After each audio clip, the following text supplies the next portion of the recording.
E aí, pessoal, eu sou o professor Diego, de Educação Física. Eu estou produzindo esse vídeo a fim de discutir algumas das respostas que vieram de atividades sugeridas no esforço de compreender a ginástica, né? Então, estamos olhando aí para as ginásticas de academia, nesses tempos de pandemia, para as ginásticas anunciadas e orientadas nas redes sociais e, para tanto, estamos buscando, né, levantando aí uma série de saberes com relação ao que movimenta, ao que leva as pessoas a procurarem essas práticas da cultura corporal e também ver quais discursos, né, dão sentido a essas ginásticas que fazem com que as pessoas vão procurar. Mas, né, ao analisar, ao aprofundar, a gente está percebendo necessidades de entender outras coisas. É claro que devemos tomar um certo cuidado para não sair muito, né, porque é de fato muito denso.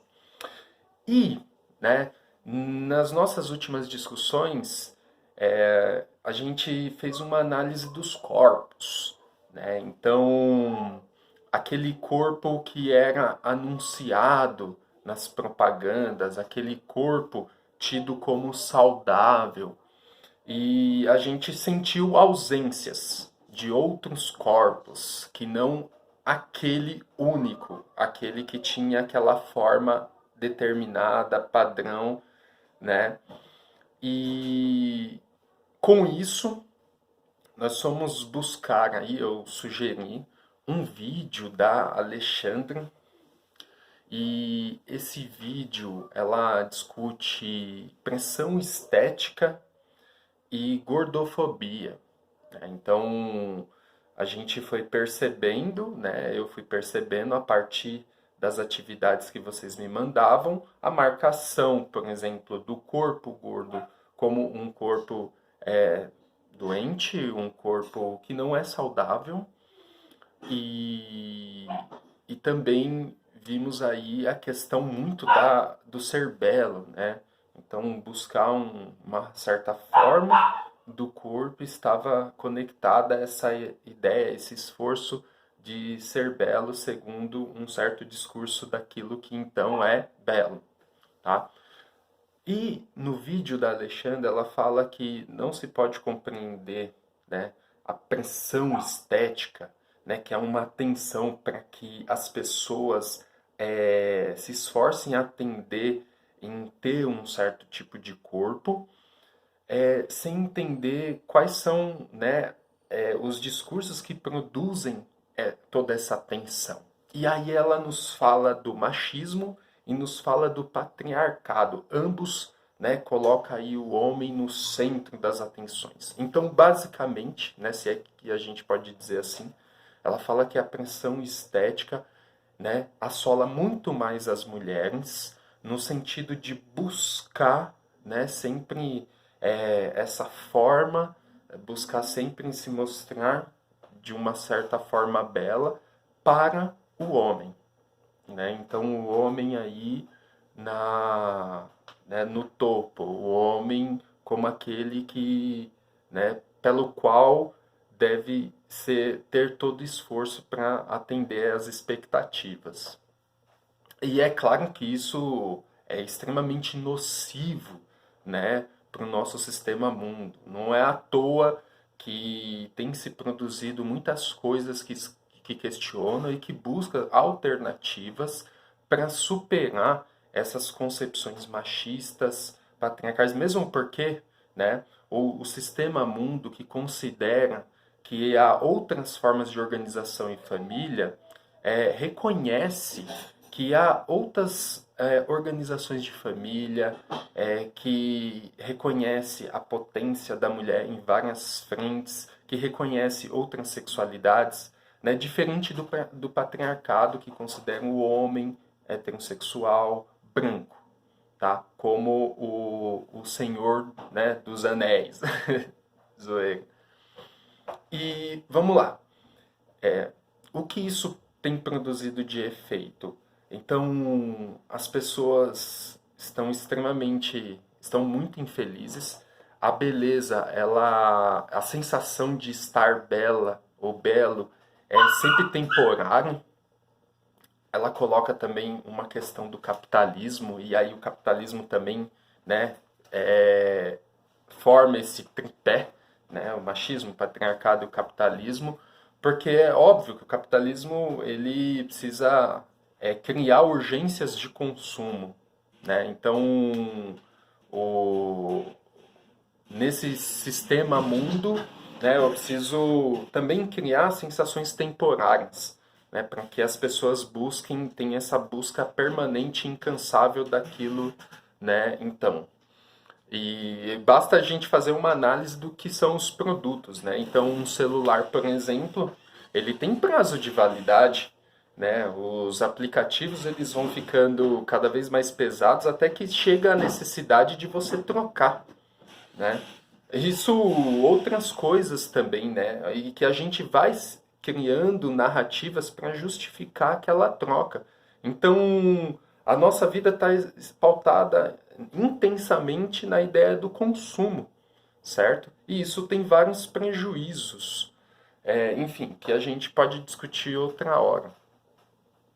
Pois bem, e vamos lá, diferente da pressão estética, embora ela esteja exercendo, a gordofobia ela tem efeitos materiais. Porque nesse sistema mundo, toda a sua estrutura, todos os seus espaços são moldados a um certo corpo. Não é à toa que a gente vê muita dificuldade de pessoas que têm, né, que se locomovem de forma diferente transitar pelas cidades, certo? A gente vê corpos extremamente marcados nas batidas aí, né, policiais. Então, por exemplo, em alguns lugares isso não acontece com, né, com um sujeito branco, por exemplo. E também aos corpos gordos, por exemplo, que, enfim, ela fala muito das estruturas, a cadeira, a catraca de ônibus. Então, é um sistema mundo que exclui essas pessoas, certo? Isso a gente pode aprofundar em diversas outras frentes, no trabalho, em outros espaços aí coletivos, né, em que, embora sejam coletivos, privilegiam um certo tipo de sujeito, corpo, sexualidade, cor e assim por diante, tá? Então, essa discussão que ela traz é extremamente importante porque ela sai muito das ideias subjetivas do tipo das manifestações diretas de preconceito de uma pessoa para outra para uma estrutura que de fato exclui, que de fato impede o trânsito dessas, né, dessas pessoas, tá? Bem, uma outra discussão, né, e aí a gente conecta a lógica do capitalismo, é sobre essa pressão de alguns setores de mercado para a reabertura, né, do comércio, em especial das academias de ginástica, em plena pandemia. E aí, para a gente, né, pontuar uma coisa, que como o capitalismo, então, ele é nocivo, porque essa economia, ela não está ajeitada para atender ao bem-estar social. Ou seja, ela está configurada para atender a interesses específicos. Então, vamos nos atentar no que a gente debateu lá na ideia de saúde, né? Então, será que está sendo levado em consideração isso? E quando a gente pensa sistema mundo, economia, a gente pensa direções governamentais também, né? Porque é nessas horas, né, que o Estado ele precisa intervir, mas intervir no sentido do quê? De garantir o lucro desses grupos, desse grupo seleto, ou o bem-estar da sua população, gerindo as vidas de modo que essas vidas elas tenham plenas condições de existência. E aí, galera, né, a gente vai percebendo então que o mundo real ele não é o rancho da pamonha, né, e que é necessário a gente se atentar em várias situações, em vários discursos.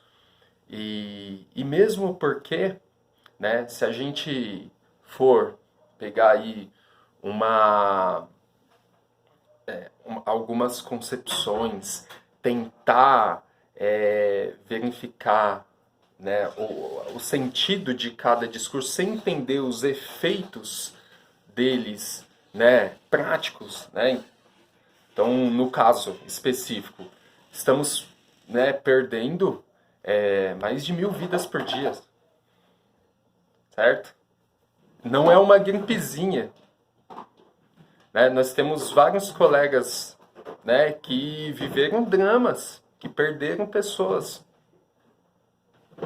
Então, de novo, uma coisa também que eu quero dizer para finalizar é que uma coisa é a opinião.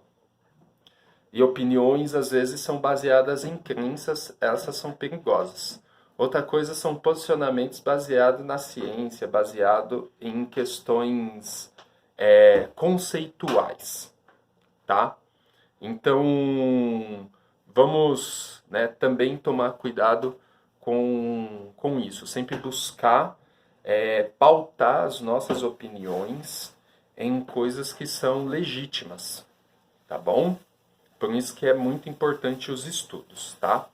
Então, eu termino por aqui, tá? Eu vou subir esse vídeo para o YouTube e compartilho com vocês, tá? E aí é para vocês escutarem e a gente continuar o debate, para vocês trazerem mais coisas. Tô sentindo muita falta de várias pessoas, né? Então, enfim, dessa última vez só quem me respondeu foi a Letícia, a Isabela e a Jennifer. E, poxa, falta um monte de gente, né? Vamos discutir, vamos trazer aí os pensamentos, vamos tornar esse espaço aqui um pouco mais aconchegante, um pouco mais acalente, tá bom? Então, galera, é isso e espero o posicionamento de vocês, posicionamentos com rigor, tá bom? Não baseado em crenças tolas, tá bom? Abraço.